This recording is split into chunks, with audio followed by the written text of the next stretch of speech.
뉴욕 증시의 심장 박동 소리를 전해드리는 글로벌 비트 시간입니다. 간밤 뉴욕 증시는 혼조세로 마무리를 했는데 그럼에도 불구하고 나스닥과 S&P 500 지수가 상승하면서 좋은 모습을 나타냈습니다. 물론 그렇다고 완전히 상승 동력을 회복하는 것은 아닙니다만 여러 가지 포인트들을 찾아볼 수 있었던 시장이었던 것 같은데요. 차린 앵커와 함께 특징주 짚어보겠습니다. 네, 간밤 시장은 파월 연준 의장의 발언 그리고 ADP 고용 지표를 주시하면서 움직였습니다.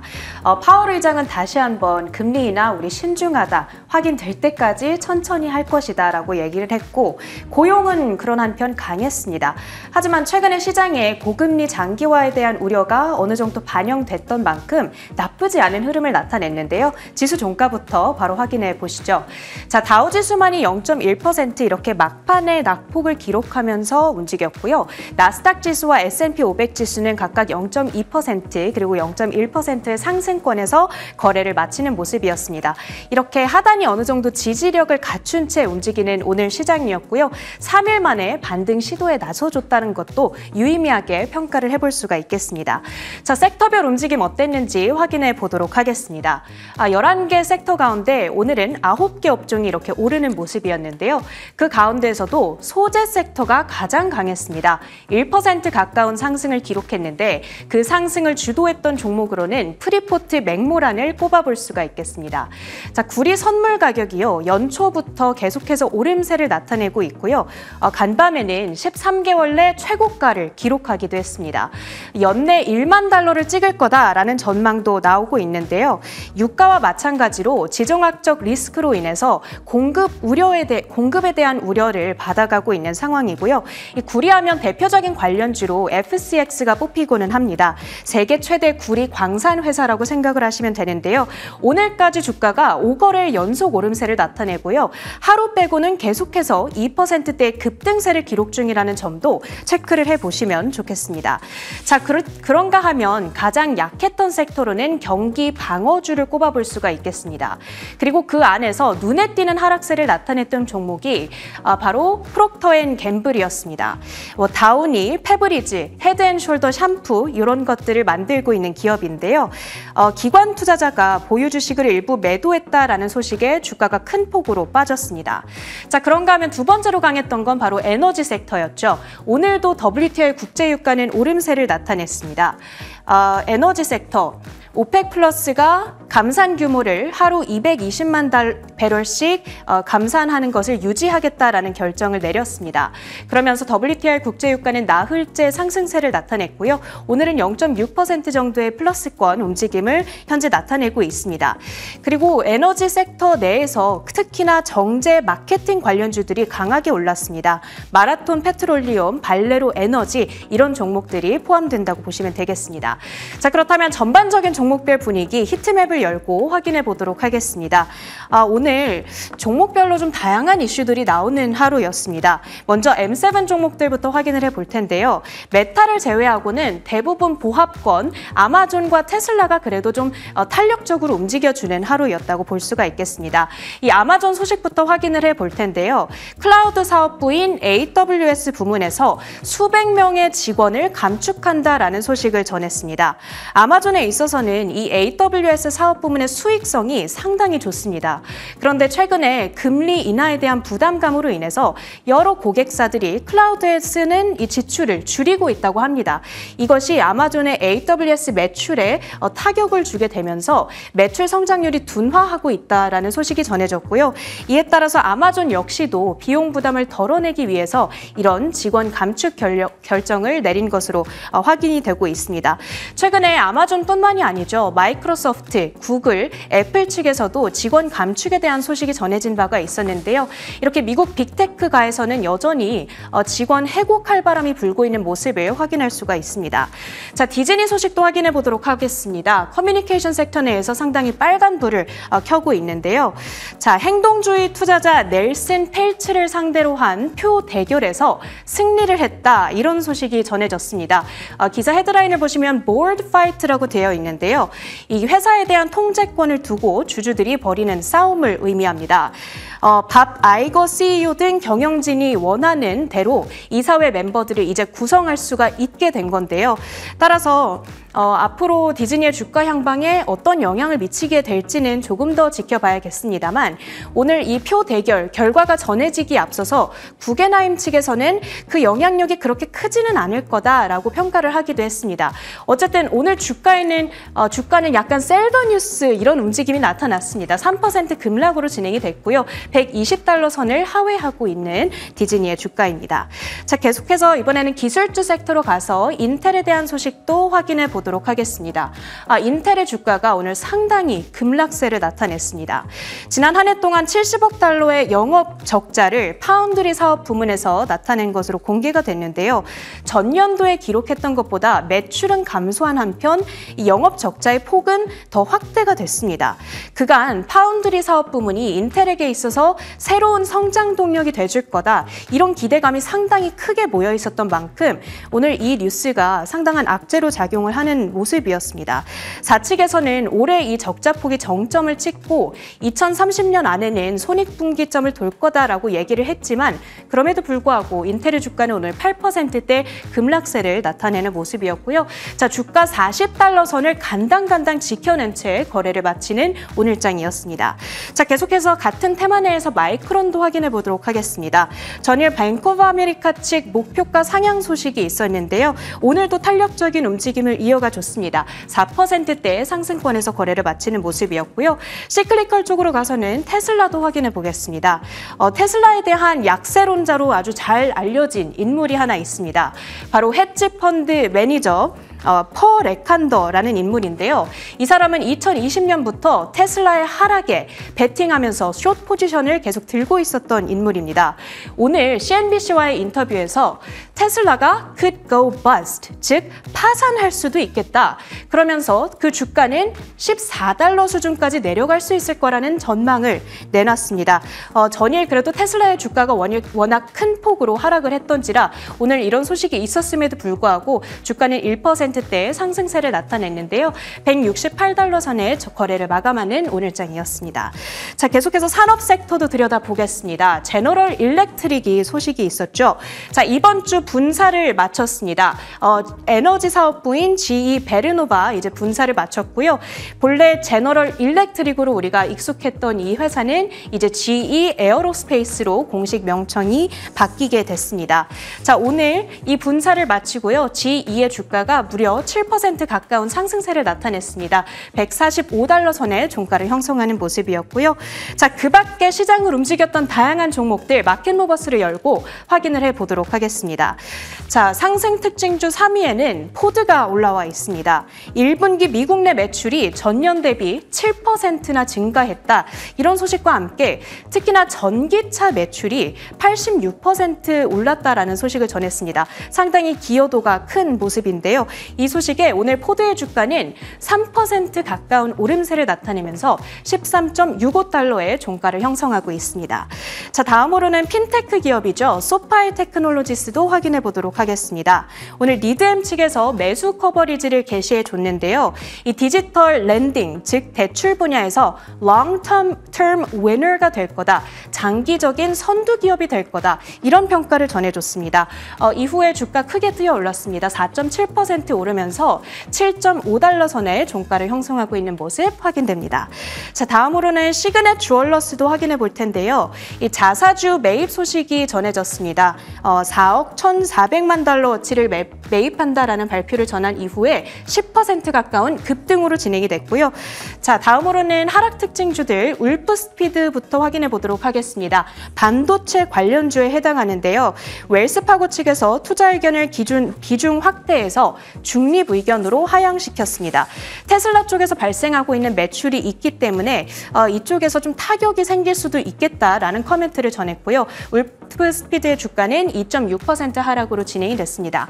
자, 마지막으로 미국판 올리브영에 해당하는 기업이죠. 울타뷰티까지 확인해 볼 텐데요. 오늘 열린 컨퍼런스에서 카테고리 성장률이 생각보다 빠르게 둔화하고 있다라는 점을 들면서 올해 전반에 걸쳐서 매출이 조금 줄어들 거다, 이런 경고를 내놨습니다. 이 소식에 울타뷰티의 주가는 15% 급락으로 진행이 됐습니다. 이렇게 간밤 특징주들 정리해드렸고요. 계속해서 외신 헤드라인은 혜윤 앵커가 정리해드립니다.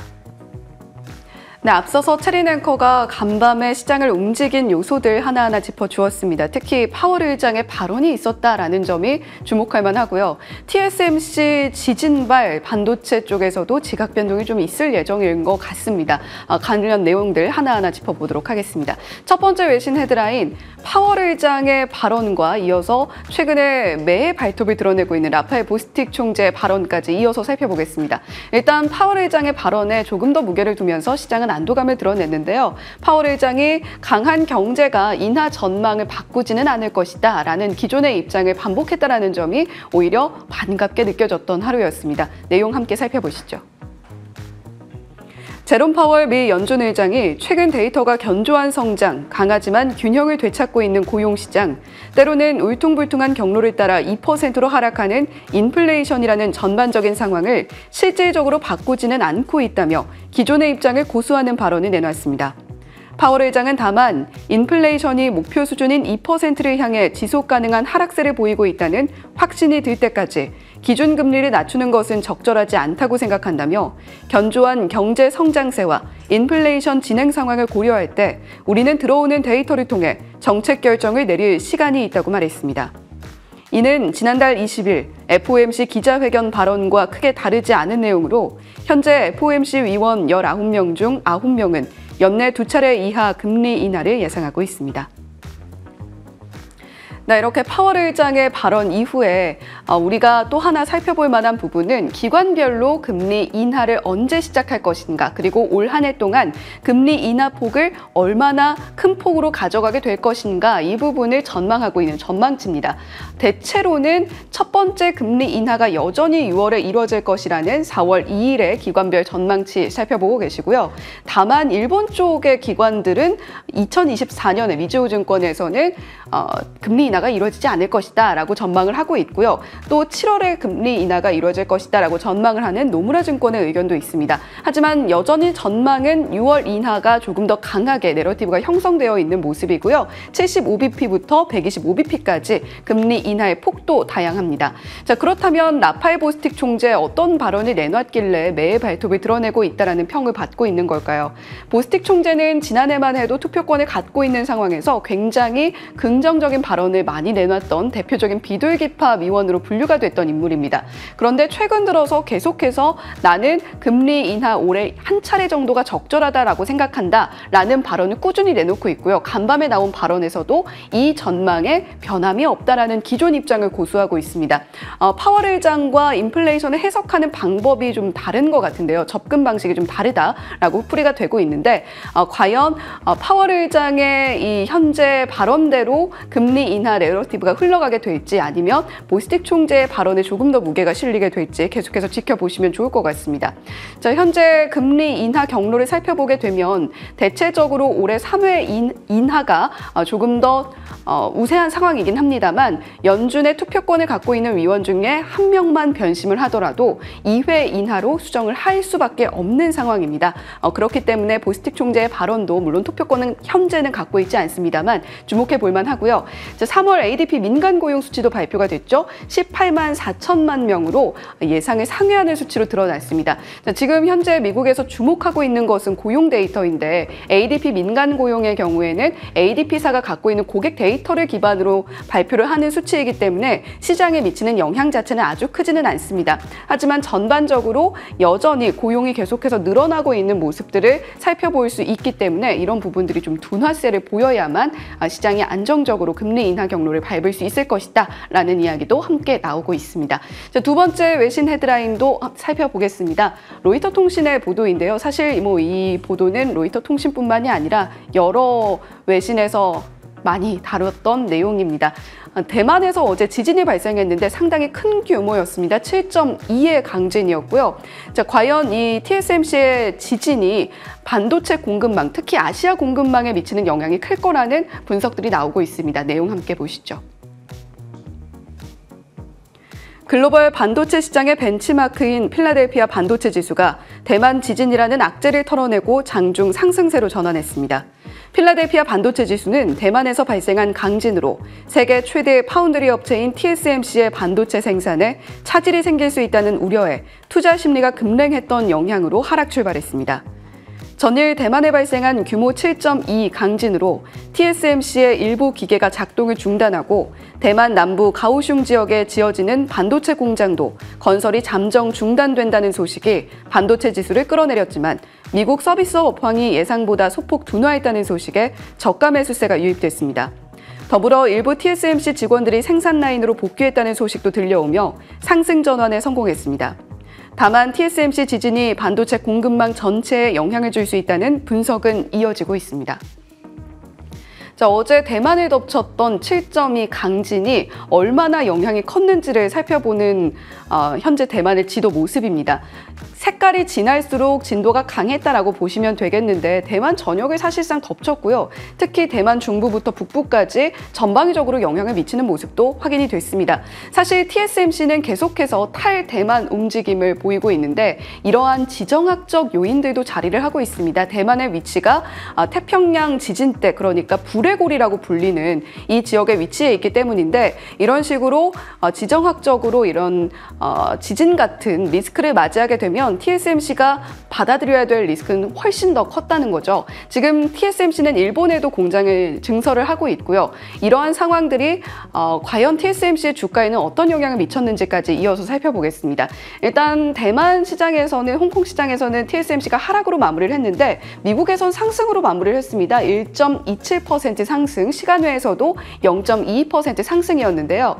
이런 이야기가 있습니다. TSMC, 그러니까 대만의 지진이 나면 삼성전자 주식을 사라라는 투자 격언이 있는데요. 삼성전자의 주가는 오늘 또 어떤 영향을 미칠지 한번 지켜보시면 좋겠고, 이 대만과 함께 지켜볼 만한 것이 앞서서 함께 살펴봤던 마이크론인데요. 마이크론 같은 경우는 HBM 관련해서 현재 퍼포먼스를 내고 있는데 이 대만 지진 이후에 조용히 웃고 있는 모습입니다.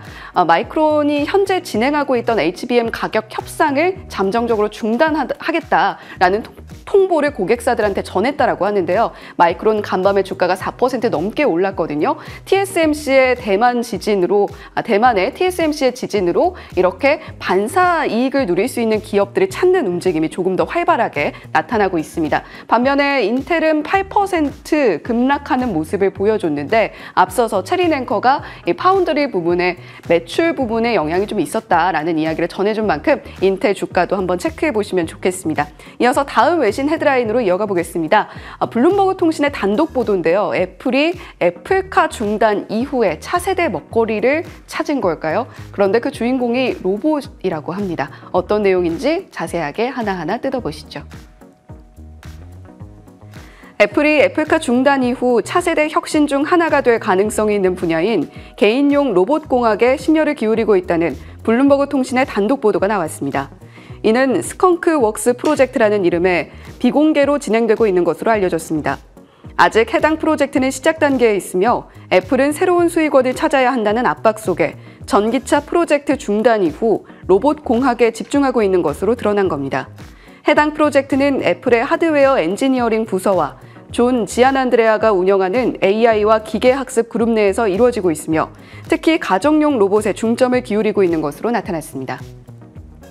자, 애플의 지금까지의 히트작들의 연도를 좀 정리해 본 것이다라고 보시면 될 것 같은데요. 베스트셀러 하드웨어 1984년에 맥이라는 PC 제품이 있었죠. 그리고 2007년에 아이폰이 등장한 이후에 여전히 애플의 주요 먹거리로 자리를 하고 있습니다. 그 이후에 2010년에 아이패드, 2015년에는 애플워치가 나왔지만 역시 아이폰만큼 대중화되지는 못했고요. 많은 사람들이 사랑하는 제품이긴 합니다만 애플의 주 수입 리시버는 여전히 아이폰에 머물러 있는 상황입니다. 그렇다면 애플이 진행하고 있는 로봇 사업의 수장은 누가 될까요? 이어지는 다음 사진 보시면 애플의 현재 이 프로젝트를 맡고 있는 로봇 책임자의 얼굴입니다. 한번 잘 기억을 해두셨다가 관련해서 또 다른 내용들이 나올 때마다 체크를 해보시면 좋겠는데요. 애플이 홈 로봇에 집중을 하겠다라는 구상을 지금 현재 밝히고 있는 것으로 드러나고 있는 만큼 경쟁 상대도 체크를 해봐야 되겠습니다. 지금 아마존에서 제공을 하고 있는 홈 로봇 아스트로인데요. 아스트로의 경우에는 물건을 쥐는 그립력이 좀 약하다라는 이야기가 나오고 있습니다. 애플이 만약에 홈 로봇 사업에 성공을 하게 된다면 아마존의 이 아스트로와 함께 경쟁을 하게 될 텐데 과연 애플카 거대한 프로젝트의 이름을 의미했던 타이탄 프로젝트 이후에 이 로봇 공학을 집중한 새로운 프로젝트가 먹거리가 될 수 있을지 한번 주목해 보시면 좋겠습니다. 이어서 유가와 비트코인 가격, 금과 구리 가격까지 함께 짚어드릴 텐데요. 유가가 또 한 번 계속해서 스파이크를 보이고 있습니다. 브렌트유는 90달러 선을 터치해내는 모습도 보여줬고요. 그리고 WTI 원유 선물은 85달러 위쪽에서 거래를 마치는 모습도 보여줬습니다. 현재 비트코인 가격은 65,000달러 선에서 횡보세, 이더리움 가격은 소폭 떨어졌다가 다시 반등을 하면서 3,300달러 선에서 거래가 되고 있고요. 금은 여전히 사상 최고치 랠리 이어가고 있습니다. 전일 같은 시간 대비 1% 가까운 오름폭을 보이면서 2,298달러 선, 그러니까 2,300달러 선까지도 이제 노려보고 있는 모습이고요. 은과 구리 가격까지도 현재 랠리를 계속해서 펼치고 있습니다. 이 부분까지 체크해 보시면서 글로벌 비트 맞춰보겠습니다.